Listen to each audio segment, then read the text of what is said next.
Halo, saya Jono dan ini adalah Monday Monologue.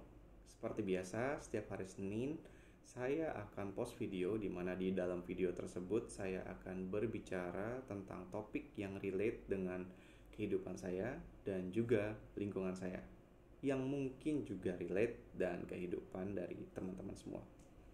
Sebelumnya saya ucapkan terima kasih buat followers, viewers, dan juga subscribers dari Instagram dan juga YouTube channel saya. Jangan lupa untuk memberikan likes dan juga komen pada video kali ini. Yang belum subscribe, silahkan mensubscribe jika dirasa channel ini memberikan manfaat. Oke, di Monday Monologue edisi kali ini saya akan membahas tentang susu. Ya, susu, minuman yang berwarna putih itu. Kenapa saya ingin membahas tentang susu? Karena saya suka kopi. Agak lucu ya, karena sebenarnya susu itu adalah resep tambahan atau bahan tambahan yang bisa membuat kopi jadi terasa lebih enak kalau kita konsumsi. Dengan menggabungkan susu dan juga kopi, kita bisa membuat cappuccino, kopi susu, kemudian apalagi latte yang rasanya lebih enak ketimbang kita menikmati americano biasa ya, kopi aja gitu ya. Nah, oke, kita bahas ya. Jadi kita akan bahas tentang susu. Nah, susu itu kalau misalnya kita lihat di supermarket atau di pasar itu terbagi menjadi dua jenis. Ya, kita bisa melihat. Ya, ini saya punya contohnya nih, kebetulan. Yang pertama itu susu pasteurisasi. Nah, biasanya akan ada tulisan tuh pasteurize atau susu segar. Ada yang pakai istilah itulah, ada pasteurize dan susu segar. Nah, yang kedua itu adalah susu susu UHT. Biasanya ada tulisannya UHT atau susu steril. Nah, ada tergantung produknya lah. Ada yang pakai istilah UHT, ada yang pakai istilah steril. Saya nggak akan nyebutin mereknya. Oke, apa bedanya? Dari perspektif proses ya. Jadi UHT atau pasteurisasi itu sebenarnya kan dari perspektif proses pembuatannya.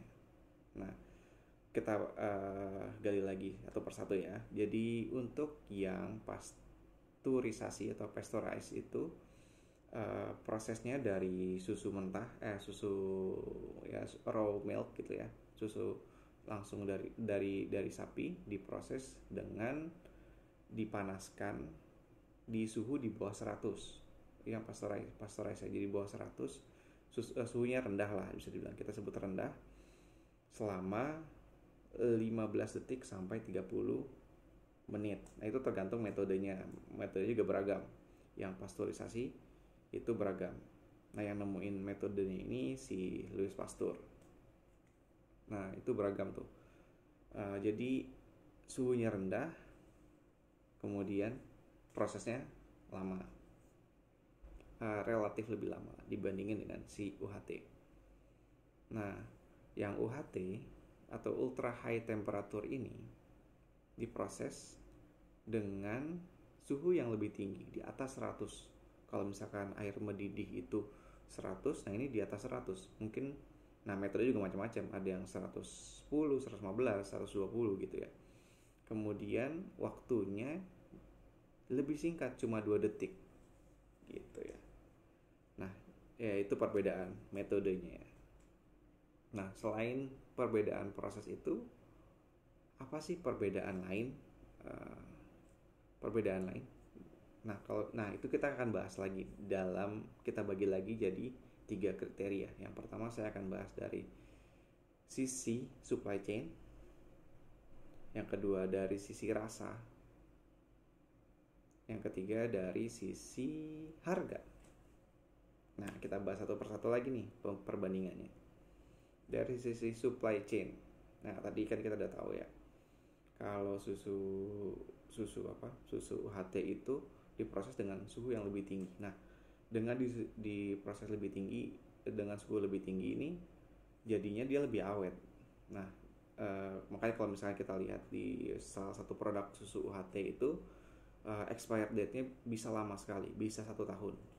Misalkan kita lihat produksinya September atau Oktober, nah expirednya bisa Oktober tahun depan atau bahkan mungkin November tahun depan.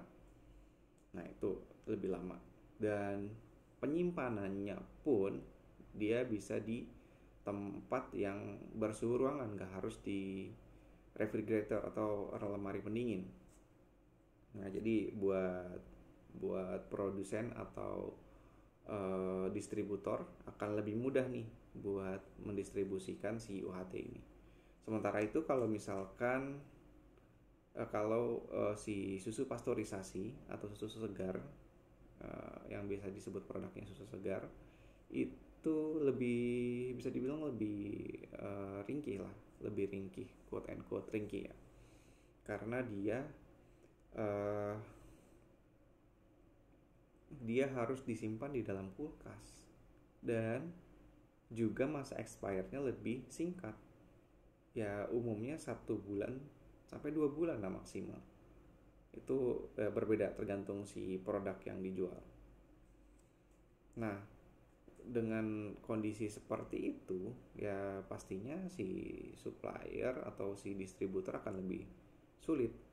Nah, tapi si susu pasteurisasi atau susu segar ini punya keunggulan di kriteria kedua.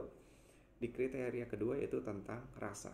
Nah, di rasa ini si susu pasteurisasi lebih enak karena pemanasannya lebih rendah, pemanasan dengan suhu lebih rendah, mikroba yang mati lebih sedikit, dan cita rasa yang tersisa di susu itu lebih enak. Nah, gitu ya.